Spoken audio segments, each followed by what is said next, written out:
El otro día se cortó la luz acá en la capital, Santiago de Chile, y bueno, en gran parte del país. Y fue uno de esos días donde uno tiene que volver a lo análogo, a, a encontrarse nuevamente con esa estantería, esos libros que a veces están ahí juntando polvo, que te los han regalado, o porque simplemente a veces no se sabe por qué están ahí, están nomás. Entonces dije, bueno, hay que aprovechar de leer, ya que leer es siempre muy grato y positivo. Y en esa búsqueda dije, ya, voy a tomar este libro. Y de la estantería agarré el libro El poder de la hora, de Eckhart Tolle. Y comencé a leerlo sin tener muchas expectativas, ya que tampoco leí la parte trasera ni nada. Simplemente me dediqué a poner el capítulo uno nomás, para así ir rápidamente al contenido. Entonces comenzaba así, capítulo uno: usted no es su mente. Dije, interesante, eso ya me pareció bastante positivo porque es un enunciado que es muy potente y muy sutil, ya es muy profundo y que tiene mucho sentido para las personas que practican meditación y que han estado más conectadas con esas prácticas. Por eso también sale a la luz este video en este capítulo del podcast. Entonces comienza y dice: usted no es su mente. El mayor obstáculo para la iluminación. La iluminación. ¿Qué es eso? Un mendigo había estado sentado más de 30 años a la orilla de un camino. Un día pasó por allí un desconocido. Una monedita, murmuró mecánicamente el mendigo, alargando su vieja gorra de béisbol. No tengo nada que darle, dijo el desconocido. Después preguntó: ¿qué es en eso en lo que usted está sentado? Nada, contestó el mendigo. Solo una caja vieja. Me he sentado en ella desde que tengo memoria. ¿Alguna vez ha mirado lo que hay dentro? Preguntó el desconocido. No, dijo el mendigo. ¿Para qué? No hay nada dentro. Échele una ojeada, insistió el desconocido. El mendigo se las arregló para abrir la caja. Con asombro, incredulidad y alborozo, vio que la caja estaba llena de oro. Yo soy el desconocido que no tiene nada que darle y que le dice que mire dentro. No dentro de una caja, como en la parábola, sino en un lugar más cercano, dentro de usted mismo. Pero yo no soy un mendigo, le oigo decir. Los que han encontrado su verdadera riqueza, que es la alegría radiante del ser y la profunda e inconmovible paz que la acompaña, son mendigos, incluso si tienen mucha riqueza material. Buscan afuera mendrugos de placer y de realización para lograr la aceptación, la seguridad o el amor, mientras llevan dentro un tesoro que no solo incluye todas esas cosas, sino que es infinitamente mayor a todo lo que el mundo pueda ofrecer. Bien interesante las primeras ideas que plantea el autor en el primer capítulo. Básicamente lo que nos expone es que siempre hemos estado nosotros mendigando afuera amor, aceptación, esa búsqueda de seguridad a través de logros externos o validación social, ¿ya? Que es bastante común como mecanismo de relación en cuanto a lo que es cómo se maneja las personas, ¿ya? Entonces, en ese sentido, cuando el autor expresa acá, te dice que dentro de ti hay un tesoro, que muchas veces no está explorado, no está observado, no está trabajado, ¿ya? Entonces la idea es dejar de mendigar hacia afuera y dar una mirada hacia adentro. Estos paradigmas han estado bastante en boga en cuanto a lo que es el desarrollo personal, el amor propio, ya la búsqueda de ese desarrollo. Entonces, ¿qué nos quiere decir en este primer capítulo? Que todos tenemos un tesoro, pero el cual muchas veces no estamos abriendo porque está cerrado a una búsqueda intrínseca de aceptación, valoración o validación. Continuamos ahora con el siguiente párrafo. Este párrafo es bastante interesante porque expone las bases de lo que es la iluminación. La palabra iluminación evoca la idea de un logro sobrehumano. Y el ego quiere conservar las cosas así. Pero es simplemente el estado natural de sentir la unidad con el ser. Es un estado de conexión con algo inconmensurable e indestructible. Algo que, casi paradójicamente, es esencialmente usted y sin embargo es mucho más grande que usted. Es encontrar su verdadera naturaleza más allá del hombre y de la forma. La incapacidad de sentir esta conexión da lugar a la ilusión de la separación, de usted mismo y del mundo que lo rodea. Entonces, usted se percibe a sí mismo, consciente o inconscientemente, como un fragmento aislado. Surge el miedo y el conflicto interior y exterior se vuelve la norma. Qué potente, es bastante potente este párrafo porque habla algo que es muy clarificante, pero que en efecto es muy poco entendido. Por ejemplo, cuando comienza, la palabra iluminación evoca la idea de un logro sobrehumano y el ego quiere conservar las cosas así. Claro, el ego manifiesta el estado de confort. No le gusta irse ni a lo... no quiere luchar por lo agradable, ni tampoco quiere estar en lo desagradable. Por ende, cuando entra en un estado de comodidad, busca la mantención, ¿ya? Perpetuarse. Y a pesar de que es algo antinatural, porque en efecto el ego no es sostenible, ¿ya? Se diluye a través de el nacimiento y muerte. Entonces la palabra iluminación evoca un efecto sobrehumano, pero que en efecto no es así, sino que el ego se separa de esa unidad, ¿ya? Entonces, cuando hablamos de eso, el ego quiere mantener las cosas así, pero es simplemente el estado natural de sentir esa unidad con el ser, como había nombrado anteriormente. La iluminación es el estado de sentir la unidad, la unificación, ¿ya? Sentir que somos parte de algo completo, una totalidad. Y eso produce también ciertos efectos que se pueden sentir o vivenciar, pero ¿cuál es el objetivo? Poder mantenerlos, ¿ya? Pero el ego es el que está ahí en constante batalla con nosotros, que se constituye por forma, sensación, percepción, estados mentales y conciencia, ¿ya? Entonces, en este estado de conexión con algo inconmensurable e indestructible, algo que casi paradójicamente es esencialmente usted y sin embargo mucho más grande que usted, uno se siente como una unidad, pero a pesar de eso no hay una unidad también personal que pueda calificarse con esa unificación. Por ende, al no calificarnos con algo, desaparecen los deseos y todos los anhelos que materializa el ego y entramos en un estado de paz, de amor, de conexión, de compasión, de dar. Y a eso se le habla como volver a encontrar la verdadera naturaleza, que está más allá del hombre y más allá de la forma. Miren, eso es súper interesante y sutil. Está más allá de la egoidad del hombre, ¿ya? La unidad, el estado de iluminación, el estado de despertar, y también está más allá de la forma.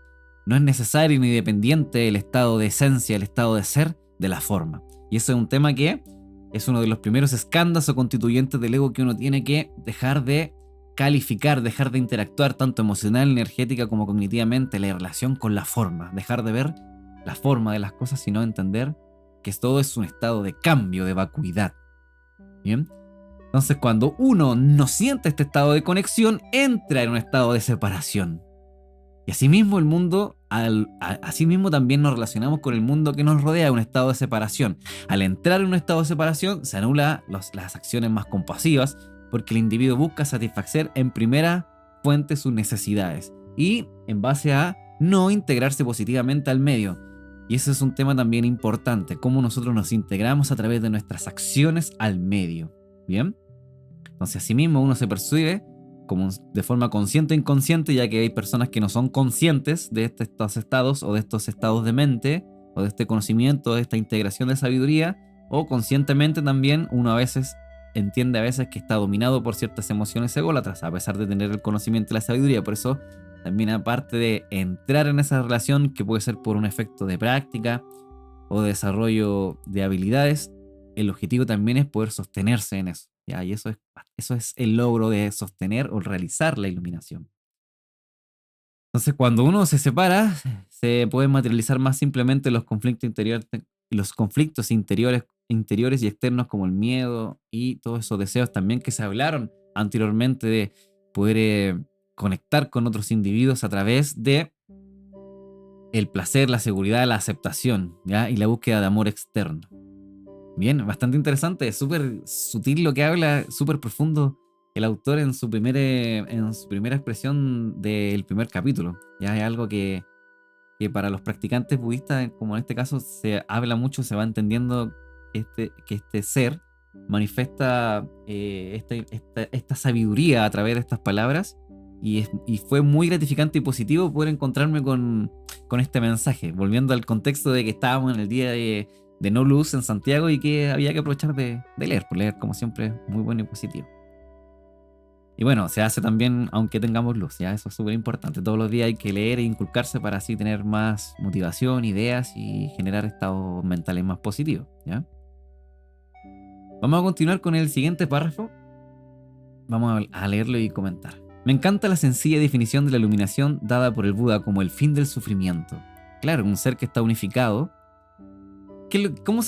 Cuando nosotros vamos a lo sutil de esto, vamos a ir haciendo un poquito más teórico a los que me escuchan, la palabra sutil se refiere a cosas que están profundos, que no son claras, que hay que tener una información, un conocimiento, una práctica o una enseñanza para poder ir entendiendo esos detalles. Y eso que se entienda bien es que, como en toda realización humana, a medida que uno va teniendo sabiduría, práctica, va pudiendo ver cosas que antes no se podían ver.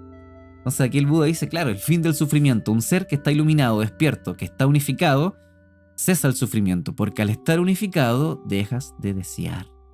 Y eso es lo más genial y satisfactorio de lograr la iluminación o de entrar a veces en un estado de conexión, que uno siente esa unificación y cuando está uno unificado deja de ser un ego y al ser un ego no necesita cosas particulares ni cosas diferenciadas de lo que está en lo que es la conexión de la vibración que se encuentra en ese estado y se siente un amor, un placer inconmensurable, una sensación de compasión, de libertad, ¿ya? Porque se desaparecen todas esas calificaciones, esas necesidades, esos deseos.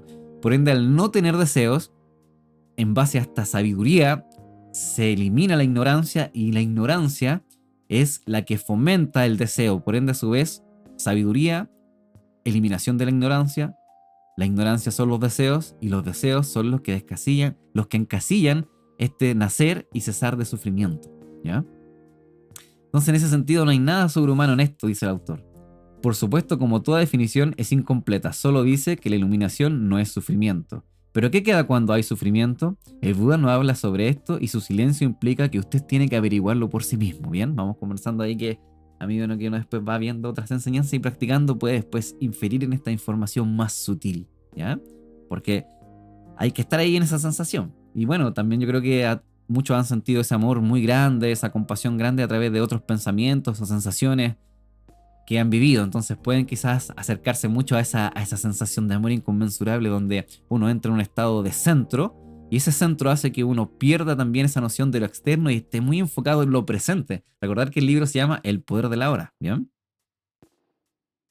Entonces el Buda no habla de esto y eso implica que uno deba buscarlo por sí mismo, ¿ya? Usa una definición negativa para que la mente no la convierta en algo que debas creer o en un logro sobrehumano, sino que es una meta que es posible de alcanzar, ¿ya? A pesar de esta precaución, la mayoría de los budistas aún cree que la iluminación es para el Buda, no para ellos, al menos en esta vida. Por mi parte, como practicante budista, mientras antes se logre la iluminación, mejor. Sí, es difícil lograrlo en una vida porque, claro, hay muchos agregados kármicos que uno va teniendo antes de estar consciente de esta sabiduría. Por así decirlo, uno nace limpio y tiene que volver a despertar esa energía que ha ido acumulando a través de los hábitos pasados. Pero ¿cuál es lo importante? Dejar de hacer el mal y practicar lo más posible para así estar más cerca de la iluminación.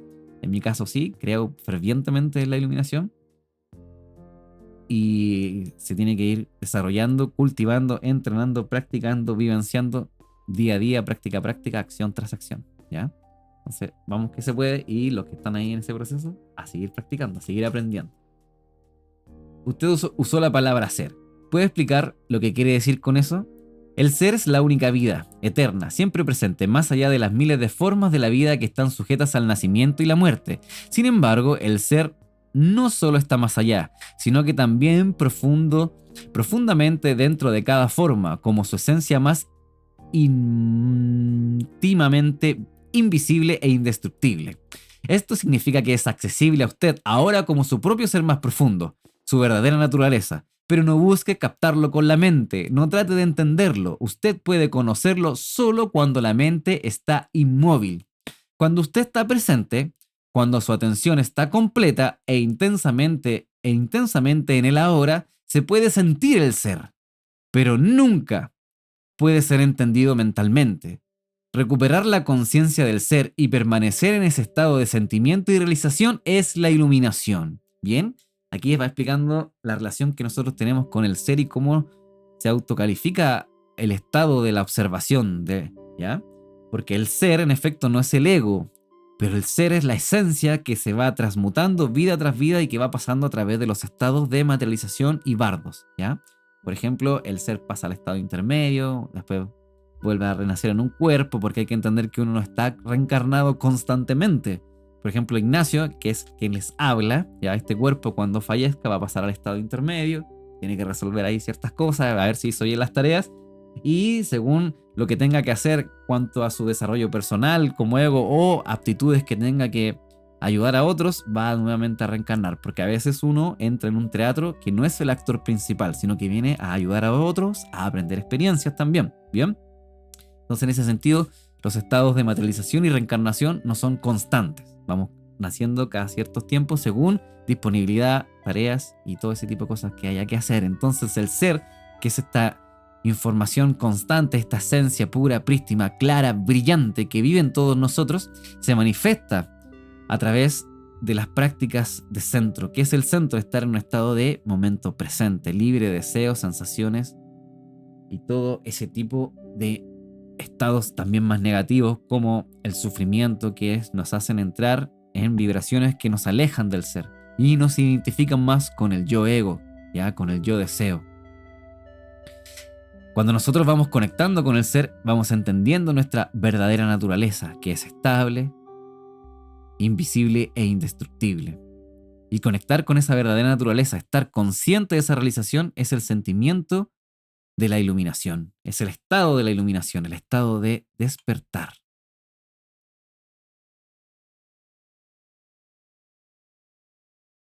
¿Cuál es el mayor obstáculo para experimentar esta realidad?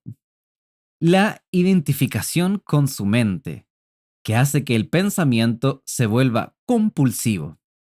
No es capaz de dejar de pensar en una calamidad terrible, pero no nos damos cuenta de ello, así que se considera normal.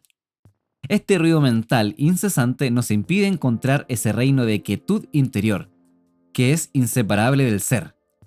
También crea un falso ser hecho por la mente que arroja una sombra de temor y sufrimiento. Observaremos todo esto con más detalle posteriormente.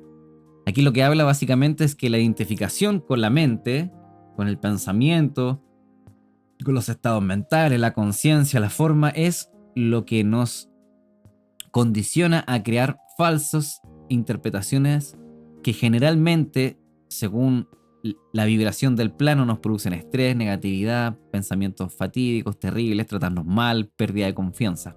Hay que entender que muchos individuos se ven envueltos en ese tipo de sensaciones, sumado que el mundo es bastante agresivo, violento, competitivo, ya las condiciones y las causas en este mundo no están para el equilibrio. Entonces, claro, bajo esas normas, los individuos también son receptores de esta energía, sumado a que también el maltrato a sí mismo, no comunicar sus emociones, mala relación personal, malos hábitos, mala alimentación, venenos a través de la observación, la escucha, el oído, que es no alimentarse positivamente con cosas que te hagan bien o sentir bien, ¿ya? Porque es importante darse espacios de buena frecuencia, terminan al individuo cada vez más individualizándolo, como hablamos anteriormente, e identificándose con estados mentales que son generalmente negativos, que producen que funcionen en frecuencias negativas y también manifiesten esos estados. La identificación con su mente crea una pantalla opaca de conceptos, etiquetas, imágenes, palabras, juicios y definiciones que bloquean toda relación verdadera. Se interpone entre usted y su propio yo, entre usted y su prójimo, entre usted y la naturaleza, entre usted y la unidad. En esta pantalla de pensamiento, la que crea la ilusión de la separación, la ilusión que existe usted y un otro totalmente separado. Entonces olvida el hecho esencial de que bajo el nivel de las apariencias físicas y de las formas separadas, usted es uno con todo lo que es. ¿Cómo olvidar? Quiero decir que usted ya no puede sentir esta unidad como una realidad autoevidente. Puede que crea que es verdad, pero ya no sabe que es verdad. Una creencia puede ser consoladora, sin embargo, solo a través de su propia experiencia se vuelve liberadora. Pensar se ha vuelto una enfermedad. La enfermedad ocurre cuando las cosas se desequilibran. Por ejemplo, no hay nada malo en que las células se multipliquen y dividan en el cuerpo, pero cuando este proceso continúa sin tener en consideración el organismo total, las células proliferan y tenemos una enfermedad. Nota: la mente es un instrumento magnífico si se usa correctamente. Utilizada de forma inadecuada, sin embargo, se vuelve muy destructiva. Para decirlo en una forma más exacta, no es tanto que usted utilice inadecuadamente. Generalmente usted no la utiliza en absoluto. Ella lo utiliza a usted. Esa es la enfermedad. Usted cree que es su mente. Ese es el engaño. El instrumento se ha apoderado de usted. Muy bien, muy interesante. Esta parte es crucial porque va exponiendo que el identificarse constantemente con la mente produce el problema de la separación y todos los estados mentales de sufrimiento. ¿Qué es lo que después va enseñando el libro a medida que se va desarrollando? Que uno debe aprender a separarse de esa mente. Y aquí es donde viene la conexión con las técnicas de meditación, las técnicas de desarrollo personal, las técnicas de atención consciente.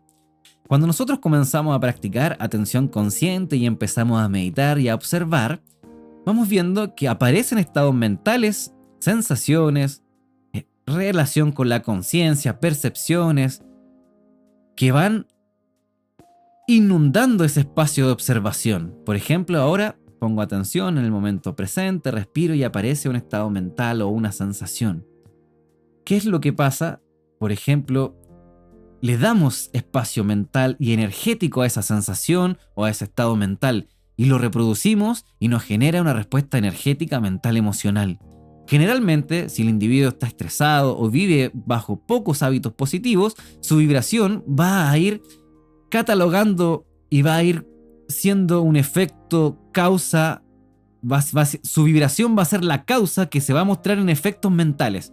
Si uno está sano vibracionalmente, sus efectos mentales van a ser más positivos, sus estados mentales, lo que siente. Si uno está más enfermo a través del estrés o alguna enfermedad física, mental, emocional, sus estados mentales van a ser relaciones, van a hacer una relación con esa vibración y se van a mostrar más estados mentales negativos. Por ende, uno va aprendiendo técnicas de meditación, entrenamiento, para así salir de esos estados y volver a un centro más estable, donde uno pueda sanar a través de la respiración, a través de la conexión, a través de la observación. ¿Qué es lo que uno va aprendiendo en efecto? A observar el momento presente. Las técnicas de meditación, de respiración nos ayudan a centrarnos en ese aquí y ahora y separarnos un poco de ese ruido mental, separarnos de ese ruido mental que es la base que produce la enfermedad. Es la base que produce la separación con el ser. Es la base que produce la falta de confianza, la falta de seguridad, la comparación. Es la base que no te permite elevar tu vibración, estar más consciente de tus facultades y empezar a desarrollarlas a través de la práctica del entrenamiento consciente. Y que este entrenamiento se fundamente a través de tu visión, a través de tu motivación, a través del amor. Y que comiences a darte actitudes positivas. Súper interesante lo que pudimos ver a través de este primer capítulo que comentaba el autor. Básicamente el objetivo es comunicarnos, ir desarrollando un poquito estas palabras, estas enseñanzas que podemos ver a través de estos maestros y conectar un poquito más con estas sabidurías. Bueno, mi nombre es Ignacio Grunenwald. Si te quedaste hasta acá, déjame un like, coméntame qué te pareció este video podcast. Y dentro de la semana vamos a estar subiendo más contenido, más información de lo que hacemos a través de estas enseñanzas. Te mando un abrazo, que tengas un excelente día, un excelente tiempo y estate atento al poder de la hora, al momento presente. Muchas gracias.